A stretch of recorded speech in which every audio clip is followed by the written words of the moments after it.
बताता हूँ, सुनो। पहले समय में उल्का मुख नाम का एक बुद्धिमान राजा था।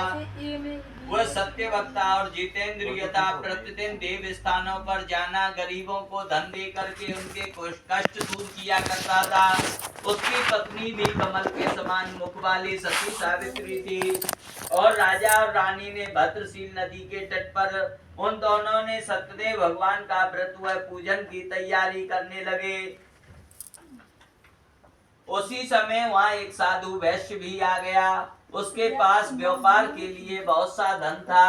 वह नाव को किनारे ठहरा के राजा के पास गया और राजा को व्रत करते देख करके विनय के साथ पूछने लगा और कहने लगा, हे राजन, भक्त युक्त चित्त से ये आप क्या कर रहे हैं? मेरी सुनने की इच्छा है, सो यह आप मुझे बताइए। राजा बोला, हे साधु, अपने भाई बंधुओं के साथ पुत्र की प्राप्ति के लिए महाशक्तिवान सत्यनारायण भगवान को व्रत व पूजन किए जा रहे हो।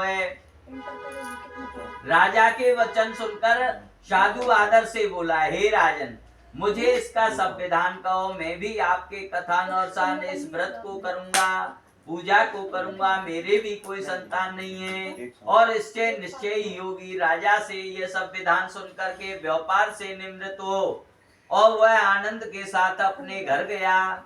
साधु ने अपनी पत्नी से संतान देने वाले सुव्रत को समाचार सुनाए और कहा कि जब मेरे संतान होगी तब मैं इस व्रत को करूंगा।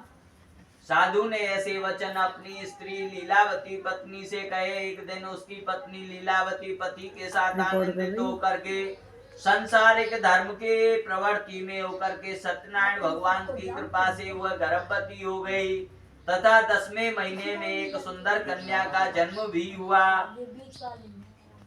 दिन पे दिन वह इस तरह बढ़ने लगी जैसे शुक्ल पक्ष का चंद्रमा बढ़ता है।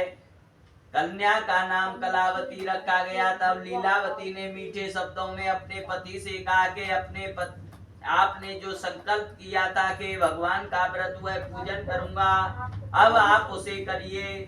साधु बोला, हे प्रिय, कन्या के विवाह पर ही कर दूंगा। इस तरह अपनी पत्नी को आशंसा दे करके वह नगर को चला गया। बोलो सत्यदेव भगवान की जय। अभी भी ठाकुर जी का नाम या तो बोलो मत, और बोलो तो उसको तुरंत करना चाहिए।